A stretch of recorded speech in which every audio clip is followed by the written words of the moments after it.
Students, कैसे हैं आप स्टूडेंट्स? आज हम बात करेंगे a very important topic of class 11th, that is organic chemistry.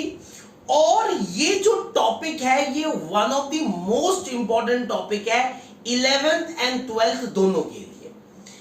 तो हम समझते हैं कि ऑर्गेनिक केमिस्ट्री क्या है, ठीक है। तो सबसे पहले हम समझते हैं कि ऑर्गेनिक केमिस्ट्री क्या है, और इसको स्टार्ट करने से पहले मैं आपको एक बात बताना चाहता हूं। Organic chemistry needs a regular practice. आप जितनी प्रैक्टिस करेंगे उतना ऑर्गेनिक केमिस्ट्री आपके लिए बिल्कुल आसान हो जाएगा। यही ऑर्गेनिक केमिस्ट्री हुआ है उन बच्चों के लिए जो बच्चे ऑर्गेनिक केमिस्ट्री को रेगुलर प्रैक्टिस नहीं करते हैं, या फिर जो बच्चे from the basic organic chemistry को नहीं समझते हैं, ठीक है। तो मैं आपको बिल्कुल बारीकी से ऑर्गेनिक केमिस्ट्री को समझाने वाला हूं। आप मेरे साथ बने रहिए और मेरे वीडियो को देखते रहिए, ठीक है। तो आइए स्टार्ट करते हैं ऑर्गेनिक केमिस्ट्री। बेटे ऑर्गेनिक केमिस्ट्री क्या है? बेटे ऑर्गेनिक केमिस्ट्री को लिविंग केमिस्ट्री कहा जाता है। It is known as a living chemistry. मतलब वो सब्सटेंसेस जो कभी लिविंग थे, कभी लिविंग रहे होंगे या कभी लिविंग होंगे, वो सारे ऑर्गेनिक केमिस्ट्री के हिस्सा हैं। वो सारे ऑर्गेनिक केमिस्ट्री का हिस्सा है।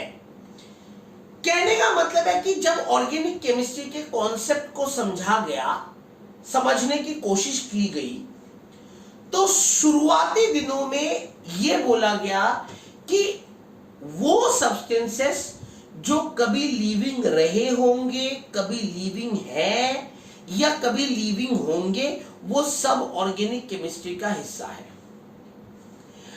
दुनिया में नियरली 5 करोड़ से भी ज्यादा कंपाउंड ऑर्गेनिक केमिस्ट्री के हैं, और आने वाले टाइम में इनकी संख्या 12 करोड़ के आसपास हो जाएगी, जो एक ह्यूज नंबर है ना, बहुत ज्यादा बड़ा नंबर है।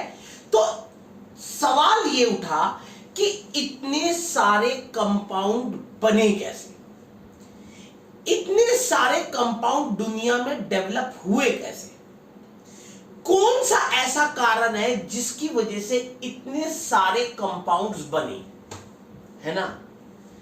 तो बेटे जो ऑर्गेनिक केमिस्ट्री को जब अच्छी तरीके से स्टडी किया गया, तो शुरुआती दिनों में एक थ्योरी आई जिसको हम कहते हैं वाइटल फोर्स थ्योरी। क्या कहते हैं? Vital force theory.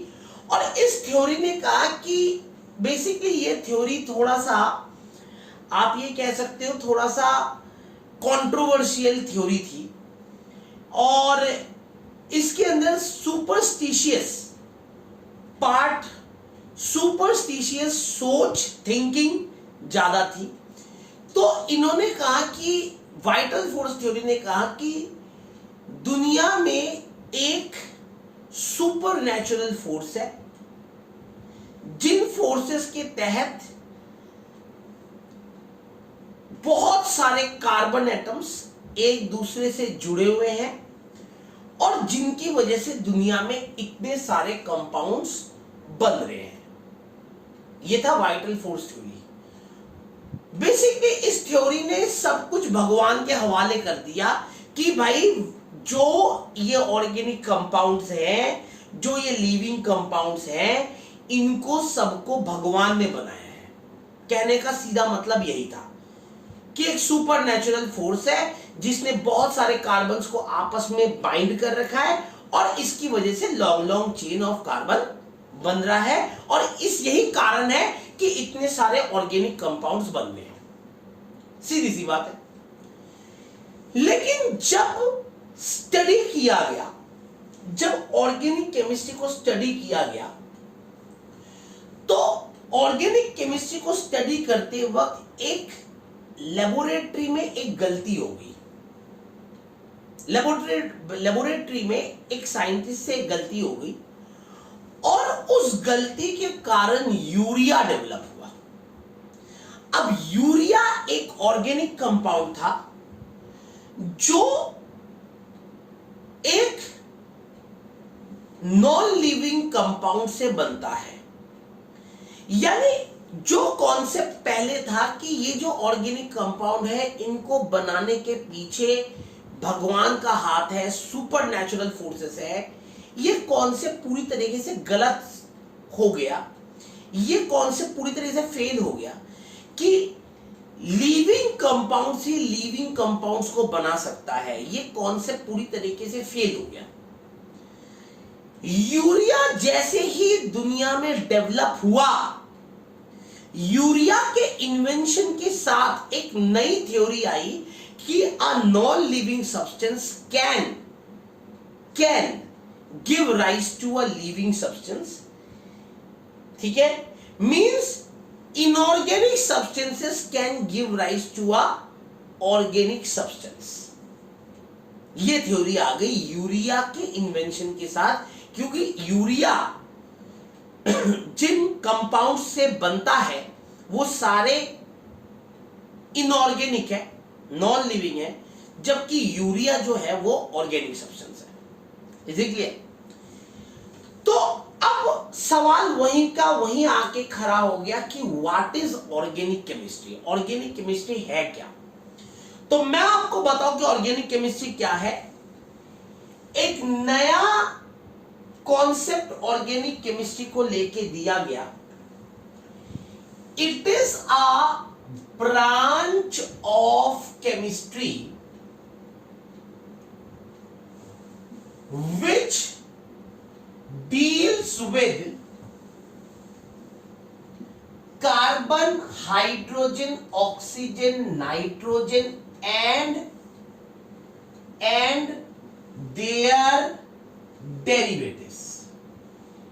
ये वो ब्रांच ऑफ केमिस्ट्री है जो अपना वास्ता carbon, hydrogen, oxygen and nitrogen के साथ रखती है और इनसे बनी हुई चीजों के साथ रखती है। समझ में आई बात? ये वो ब्रांच ऑफ केमिस्ट्री है जो कार्बन, हाइड्रोजन, ऑक्सीजन, नाइट्रोजन और इनसे बनी हुई चीजों के साथ जो ब्रांच ऑफ साइंस अपना वास्ता रखता है, that branch of science is known as organic chemistry. Is it clear to you? अब ये 4 एलिमेंट्स हैं। इन 4 एलिमेंट्स में से सबसे ज्यादा इंपॉर्टेंट एलिमेंट है ये कार्बन, और इस कार्बन की वजह से ही इतने सारे कंपाउंड्स दुनिया में बनते हैं। तो सवाल ये उठता है कि ये कार्बन ही क्यों? Why this carbon? कार्बन के अंदर ऐसी क्या प्रॉपर्टी है कि कार्बन दुनिया में इतने सारे कंपाउंड्स बनाता है? सवाल ये है, बिल्कुल जायज है ना? जायज सवाल है ना? हाँ। तो बेटे इसका सबसे पहला कारण है, देखते हैं, हम समझते हैं। अगर आप कार्बन को देखो तो कार्बन की कॉन्फ़िगरेशन है 1s2 2s2 और 2p2। तो ये 1 2 इलेक्ट्रॉन, ये 1 2 इलेक्ट्रॉन और ये p के 2 इलेक्ट्रॉन। ये 1s है, ये 2s है, ये 2p है। जब आपने एनर्जी दी तो ये इलेक्ट्रॉन यहां जंप कर रहा है, ये इधर जंप कर रहा है, ये इधर जंप कर रहा है, और अगले ही केस में ये बन रहा है 1 और ये p के 3। ये 1s है, ये 2s है, ये 2p है। ये था आपका ग्राउंड स्टेट, ये था आपका एक्साइटेड स्टेट। इसका मतलब कार्बन के चारों तरफ 4 इलेक्ट्रॉन है, 1 2 3 4।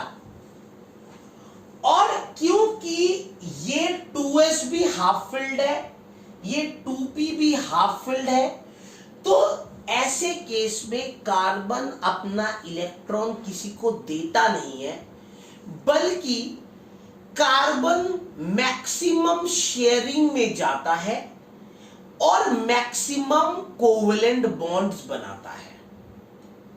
समझ में आई बात? कार्बन मैक्सिमम शेयरिंग में जाता है और मैक्सिमम कोवेलेंट बॉन्ड बनाता है। क्योंकि ये 2s हाफ फिल्ड है, ये 2p भी हाफ फिल्ड है, तो ऐसे केस में ये शेयरिंग करके अपना ऑक्टेट पूरा करते हैं, शेयरिंग करके बाय फॉर्मिंग कोवेलेंट बॉन्ड्स।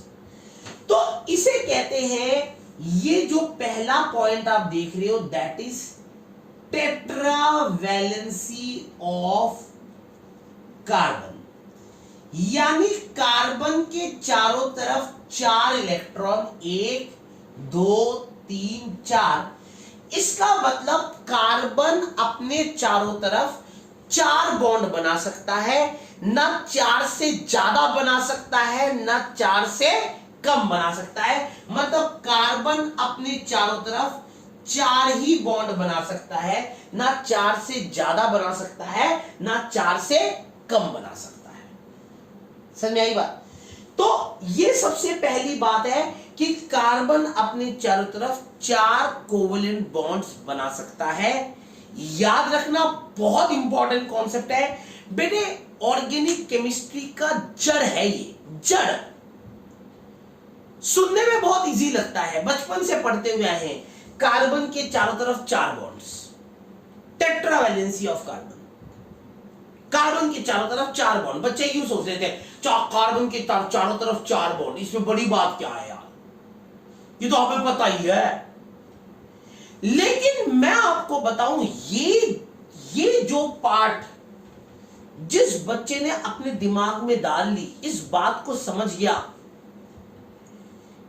इसकी जड़ को खोद लिया, तो समझ लो काफी हद तक ऑर्गेनिक केमिस्ट्री का ज्ञान उसे हो गया। कार्बन का टेट्रावैलेंसी का मतलब है कार्बन के चारों तरफ 4 बॉन्ड, न 4 से ज्यादा न 4 से कम। इसका मतलब जब भी कोई ऑर्गेनिक कंपाउंड बनेगा तो वो इस तरीके से बनेगा, इस तरीके से बनेगा कि वो ऑर्गेनिक कंपाउंड कार्बन के चारों तरफ 4 बॉन्ड को सेटिस्फाई करेगा। आई बात समझ में? This is what the tetravalency of carbon. और इसके बारे में मैं बहुत सारा ज्ञान अभी आपको थोड़ी देर बाद देने वाला हूं, ठीक है? तो परेशान मत होइए। Is it clear? दूसरी बात, सेकेंड पॉइंट, ये पहला पॉइंट था tetravalency of carbon. Second point सुन लीजिएगा। सेकेंड पॉइंट है कैटिनेशन प्रॉपर्टी ऑफ कार्बन, यानी formation of long chain. Carbon के पास एक टेंडेंसी है जिसके तहत ये लॉन्ग चेन फॉर्म कर सकती है, और इस प्रॉपर्टी को कहते हैं कैटिनेशन प्रॉपर्टी। इस प्रॉपर्टी को कहते हैं catenation property, forming long chain. और ये प्रॉपर्टी 2 ही एलिमेंट्स के अंदर बहुत ज्यादा है, एक कार्बन के अंदर होता है, एक सल्फर के अंदर होता है। आपको पता होना चाहिए कैटिनेशन प्रॉपर्टी 2 ही एलिमेंट के अंदर सबसे ज्यादा होता है, एक कार्बन के अंदर होता है, एक सल्फर के अंदर होता है। तो पहला पॉइंट टेट्रावैलेंसी ऑफ कार्बन, दूसरा point catenation property of carbon. और यही कारण है कि दुनिया में इतने सारे ऑर्गेनिक कंपाउंड्स बने। Is it clear? तो आपसे अगर कोई पूछेगा कि ऑर्गेनिक कंपाउंड्स क्या हैं और ऑर्गेनिक कंपाउंड्स क्यों बन रहे हैं इतने सारे, तो आप उसका जवाब बड़े प्यार से दे देंगे, है ना, हंस हंस के, है ना। चलो उतार लो, फिर आगे देखते हैं। तो हमने देखा कि कार्बन के चारों तरफ 4 बॉन्ड होने चाहिए, है ना। तो सबसे पहले हम बात करेंगे open structure of carbon chain. तो सबसे पहले हम बात करते हैं ओपन चेन स्ट्रक्चर के बारे में। ये ओपन चेन स्ट्रक्चर बहुत इंपॉर्टेंट है बेटे, क्लास 12 का सबसे पहला टॉपिक है, और अगर आप इसको नहीं समझेंगे तो आपको क्लास 12 में जाके इस टॉपिक में जरूर परेशानी आएगी। तो इस टॉपिक को थोड़ा ध्यान से देखिएगा, ठीक है। ऑल्दो बहुत सारे बच्चों को आता होगा, लेकिन मेरा काम है एक एक बात बताना, तो आप मेरी बात को बड़े ध्यान से सुनिएगा, ठीक है बेटे। ओपन चेन स्ट्रक्चर कहता है कि ये आपके पास एक कार्बन है, ये आपके पास एक कार्बन चेन है। अब आपको कुछ इस तरीके से इसके अंदर हाइड्रोजन अटैच करना है कि कार्बन की टेट्रावैलेंसी मेंटेन हो। कहने का मतलब है कि आप किसी भी कार्बन चेन को, किसी भी ऑर्गेनिक कंपाउंड के चेन को कुछ इस तरीके से खोलेंगे कि आपको कार्बन की टेट्रावैलेंसी शाम डाम दंड भेद, शाम डाम दंड भेद से मेंटेन करनी है। कार्बन की टेट्रावैलेंसी को शाम डाम दंड भेद से मेंटेन करने की है। बाय हुक एंड क्रुक आपको कार्बन की टेट्रावैलेंसी मेंटेन करनी है। समझ आई बात? न 4 से कम न 4 से ज्यादा। कार्बन के चारों तरफ 4 बॉन्ड होने चाहिए, न 4 से कम न 4 से ज्यादा। इस बात पे मैं बार बार स्ट्रेस दे रहा हूं क्योंकि बहुत इंपॉर्टेंट बात है, बहुत इंपॉर्टेंट बात है, ठीक है। तो अब ये कार्बन चेन है, अब मुझे इस कार्बन चेन के अंदर हाइड्रोजन अटैच करने हैं, नंबर ऑफ हाइड्रोजन जोड़ने हैं, ठीक है। तो बताइए क्या कितने हाइड्रोजन होंगे इसके चारों तरफ, कितने हाइड्रोजन होंगे बताओ? 1 2 3, ये कार्बन के चारों तरफ 1 2 3 बॉन्ड हो गए, और ये 4 हो गया, तो इस कार्बन का 4 पूरा हो गया। इसके बाद 1 2 3 और 1 4, तो इस कार्बन का भी पूरा हो गया, 4 पूरे हो गए।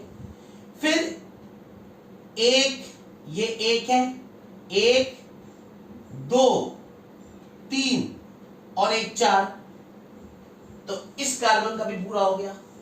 ऐसे ही 1 2 3 और 1 4, ये पूरा हो गया। ऐसे 1 2 3 और 1 4, 1 2 3 और 1 4। इसे कहते हैं ओपन चेन स्ट्रक्चर, जिसमें आप सारे बॉन्ड्स को दिखाते हो, प्रॉपर सारे बॉन्ड्स को आप लिख के दिखाते हो, और स्ट्रक्चर को पूरी तरीके से खोल देते हो अकॉर्डिंग टू दी बॉन्ड्स। समझ आई बात? अब मेरी एक बात ध्यान से सुनना, मैंने फिर आपको यही बोलना है कि कार्बन के चारों तरफ 4 बॉन्ड, न 4 से ज्यादा न 4 से कम, और उसी के साथ उसी के तहत एक ओपन चेन स्ट्रक्चर फॉर्म होती है। तो मैं आपको एक क्वेश्चन दे रहा हूं, ये आपके पास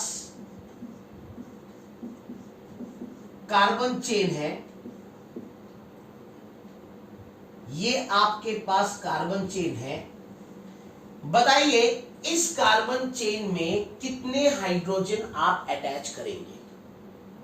ठीक है, इस कार्बन चेन में आप कितने हाइड्रोजन अटैच करेंगे, और इसका एक पूरा ओपन चेन स्ट्रक्चर बना के दिखाइए। ठीक है, नंबर ऑफ हाइड्रोजन बताना, कितने हाइड्रोजन आप अटैच करोगे, करिए जरा। तो बेटे मुझे लगता है आप लोगों ने सबने निकाल लिया होगा कितने हाइड्रोजन अटैच करोगे। आइए हम भी देख लेते हैं। कार्बन के चारों तरफ 4 बॉन्ड, 1 2 3 और 1 4, 1 2 3 और 1 4, 1 2 3 और 1 4, 1 2 3 और 1 4, 1 2 3 और 1 4, 1 2 3 4, है ना। 1 2 3 और 1 4, 1 2 3 और 1 4, 1 2 3 और 1 4, 1 2 3 और 1 4। तो कितने हाइड्रोजन हो गए? 1 2 3 4 5 6 7 8 9 10 11 12 13 14 15 16 17 18 19 20। तो 20 हाइड्रोजन हो गए। तो इस चेन में 20 हाइड्रोजन मौजूद है। समझ आई बात? अब मेरी बात को ध्यान से सुनिएगा बेटे। ओपन चेन स्ट्रक्चर को बनाने के लिए आपको मेरे कुछ फंडे इस्तेमाल करने हैं। अगर आप मेरे इन फंडों को इस्तेमाल नहीं कर पाएंगे तो आपको मिलेंगे अंडे। क्या मिलेंगे? अंडे। फंडे नहीं मिले तो अंडे मिलेंगे। अंडे मतलब अभी 0। ठीक है। तो आपको मेरे कुछ फंडे इस्तेमाल करने हैं जब आप एक ओपन चेन स्ट्रक्चर को बनाओ। ठीक है। तो आइए देखते हैं क्या फंडे हैं। बड़े ध्यान से सुनना। कार्बन और कार्बन के बीच में सिंगल बॉन्ड हो सकता है।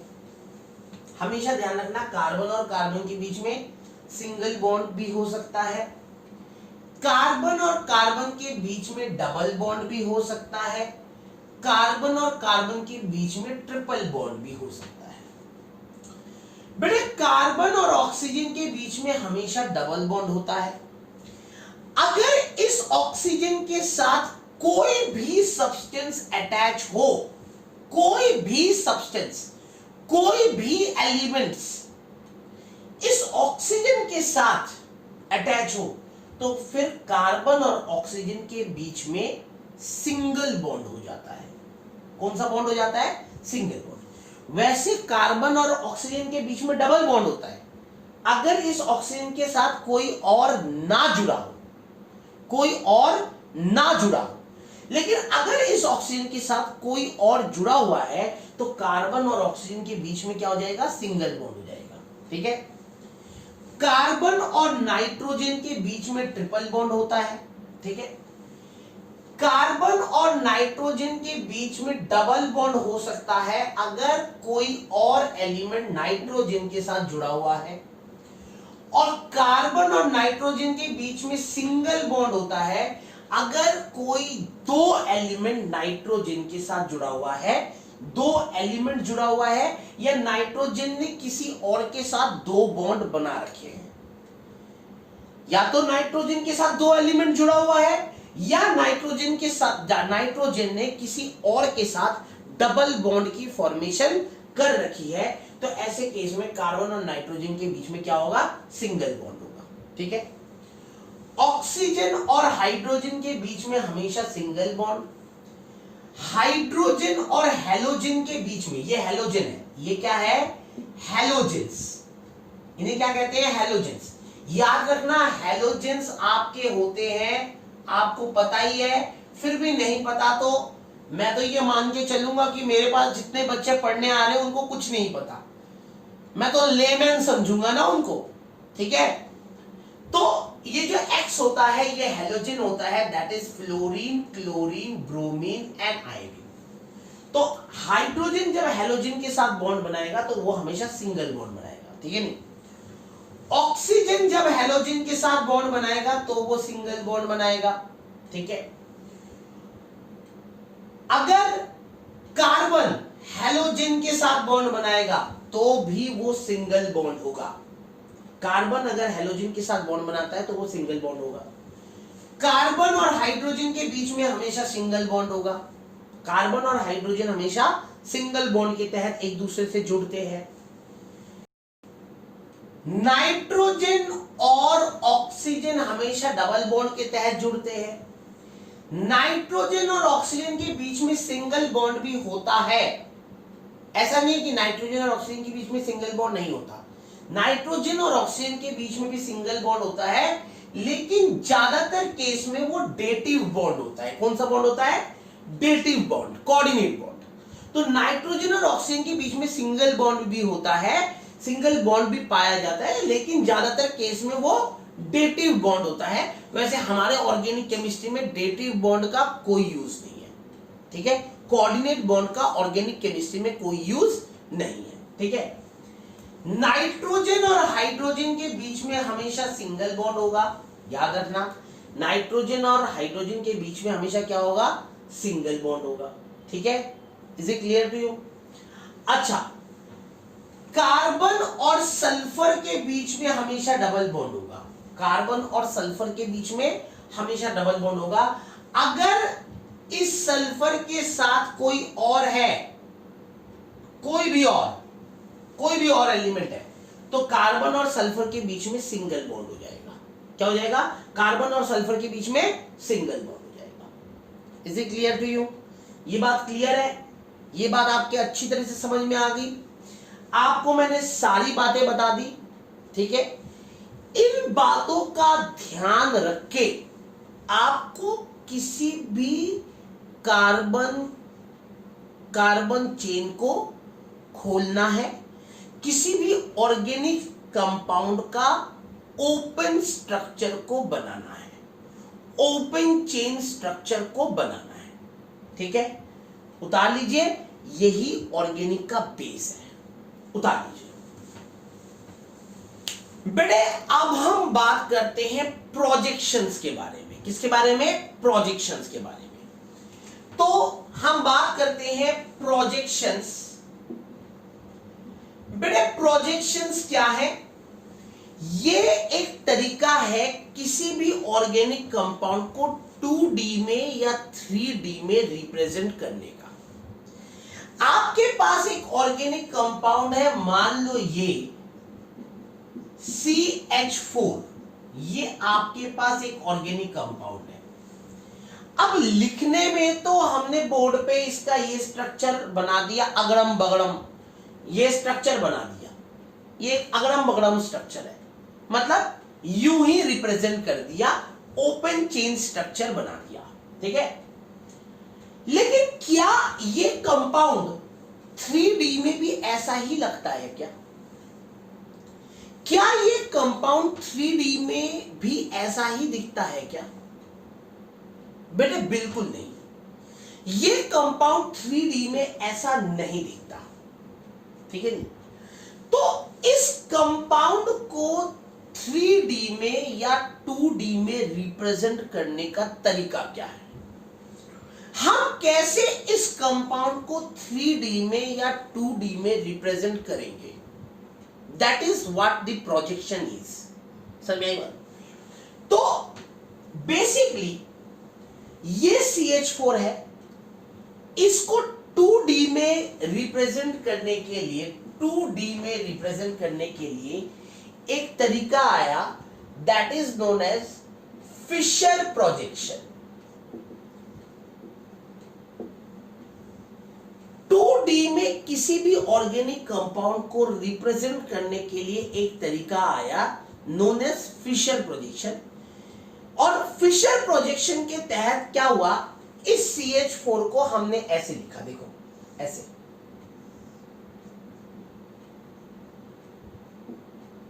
ये दिस इज फिशर प्रोजेक्शन। समझ आई बात? ये जो पॉइंट है, ये पॉइंट कार्बन है, ठीक है। ये जो पॉइंट है, ये पॉइंट कार्बन है, ठीक है, नहीं क्रॉस सेक्शन कह सकते हो आप।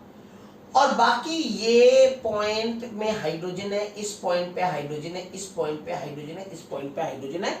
और ये 2D में किसी भी ऑर्गेनिक कंपाउंड को लिखने का तरीका है फिशर प्रोजेक्शन। मान लो मैंने कहा C2H6 को लिखना है, तो C2H6 का स्ट्रक्चर आप अगर नॉर्मल बनाओ तो आपका स्ट्रक्चर ऐसा होगा। तो फिशर प्रोजेक्शन के तहत 2D में आप इसको ऐसे बना सकते हैं।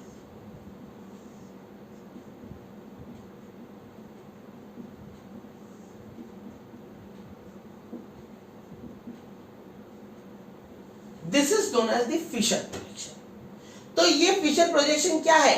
2D में किसी भी ऑर्गेनिक कंपाउंड के चेन को रिप्रेजेंट करने का तरीका है। ठीक है, इसकी अपनी लिमिटेशंस हैं, बहुत सारे लिमिटेशंस हैं, वो हमारे सिलेबस में है भी नहीं, और ये फिशर प्रोजेक्शन भी हमारे सिलेबस में नहीं है। मैंने तो आपको जानकारी के लिए बता दिया, जिससे कि कभी अगर इन फ्यूचर आपके सामने फिशर प्रोजेक्शन आए तो आपको हल्का फुल्का इसका ज्ञान हो। ठीक है, तो इस फिशर प्रोजेक्शन का लिमिटेशन ये है कि ये 2D तक ही सीमित है। It is only limited to 2D। ठीक है नहीं, ये 2D में किसी भी ऑर्गेनिक कंपाउंड को रिप्रेजेंट कर सकता है, लेकिन 3D में ऑर्गेनिक कंपाउंड को रिप्रेजेंट कैसे करेंगे?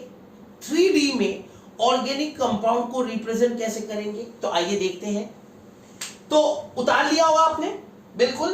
तो आइए देखते हैं 3D रिप्रेजेंटेशन। तो अब हम बात करते हैं 3D में ऑर्गेनिक कंपाउंड को कैसे रिप्रेजेंट करें। बेटे 3D में ऑर्गेनिक कंपाउंड को रिप्रेजेंट करने का तरीका है dash and veg structure. 3D में ऑर्गेनिक कंपाउंड को रिप्रेजेंट करने का तरीका है डैश एंड वेज स्ट्रक्चर। ठीक है, मैं आपको बताता हूं कि ये CH4 3D में कैसा दिखता है। ये जो CH4 है ये 3D में कैसा दिखता है, मैं आपको बताता हूं।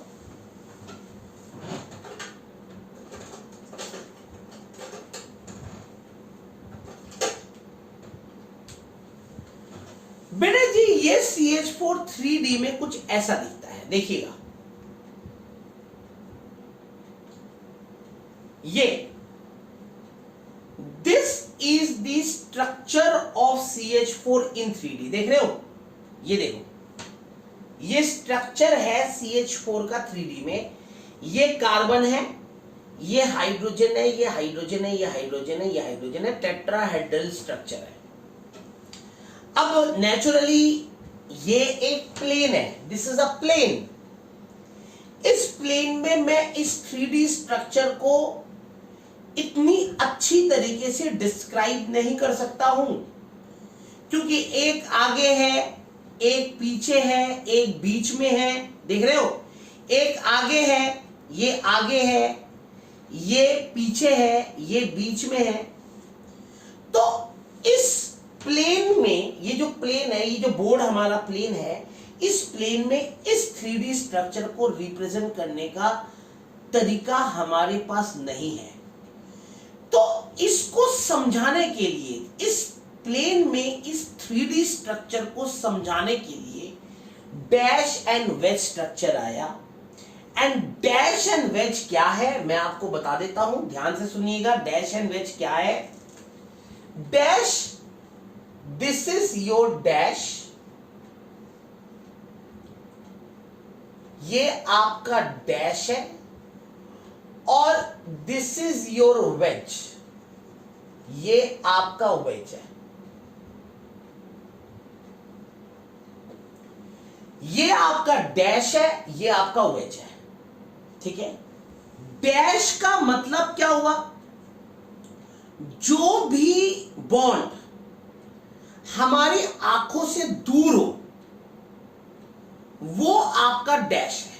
अभी मेरे सामने ये जो बॉन्ड है ये मेरे आंखों के सामने है, देखो ये मेरी आंखों के सामने है, लेकिन ये जो बॉन्ड है ये मेरी आंखों से दूर है।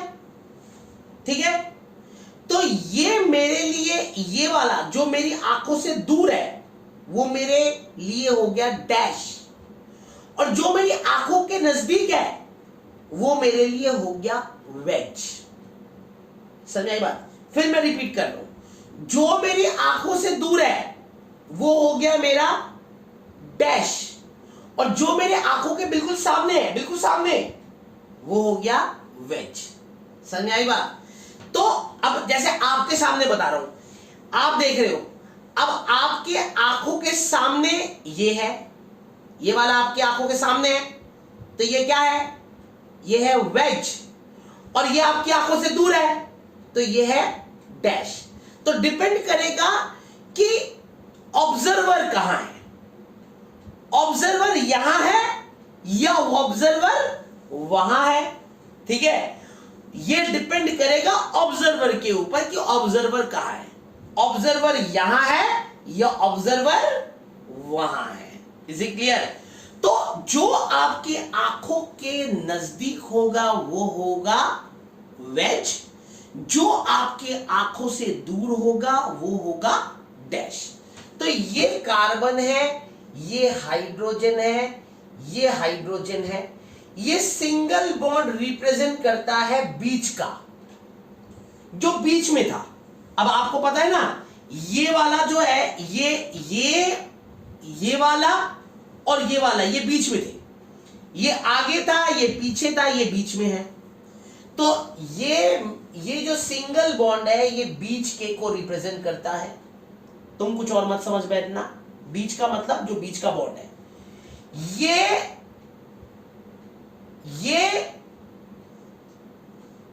आपका डैश है और ये आपका वेज है। ठीक है, ये पीछे है और ये आगे है, ये पीछे है और ये आगे है। अब एक बच्चा मेरे से पूछा कि सर मैं इसको डार्क बनाऊं, इसको डार्क बनाता हूं और मैं इसको डैश बनाता हूं, क्या मैं बना सकता हूं ऐसा? पहले बिल्कुल बना सकते हो, क्योंकि 3D में ये ऑब्जेक्ट रखा गया है और इसके अंदर ऑब्जर्वर के ऊपर डिपेंड करेगा कि ऑब्जर्वर कहां है, और ऑब्जर्वर ही ये तय करेगा कि कौन सा बॉन्ड पीछे है और कौन सा बॉन्ड आगे है। तो ये डैश, इसको आप डैश बना सकते हो तो इसको वेज, इसको आप वेज बना सकते हो तो इसको डैश, ये अदला बदली हो सकता है, ऐसे भी इसमें भी हो सकता है। तो ये 3D में स्ट्रक्चर है। तो कहने का मतलब यह है कि इन चारों में से दो बॉन्ड जो है वो डैश एंड वेज होंगे, और दो जो बॉन्ड होगा वो बीच का होगा, सिंगल बॉन्ड से रिप्रेजेंट होता है। जो बीच में होता है वो सिंगल बॉन्ड से रिप्रेजेंट होता है। जैसे कि CH4, अब CH4 का स्ट्रक्चर है ऐसा, मैं बताता हूं आपको कैसा। CH4 का स्ट्रक्चर है ऐसा,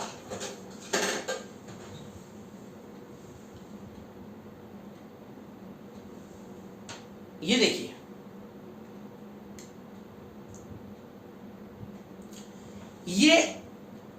ये CH4 था, ये एक CH4 था, ठीक है। ये C2, मुझे C2H6 बनाना है, मैं बनाना चाहता हूं C2H6। CH4 का स्ट्रक्चर ये होता है, दिस इज CH4 स्ट्रक्चर, ये आपके पास है। अब मुझे C2H6 बनाना है, तो C2H6 में क्या हुआ, दो ऐसे CH4 थे, ठीक है, दो ऐसे CH4 थे, ध्यान से देखना, दो ऐसे CH4 थे।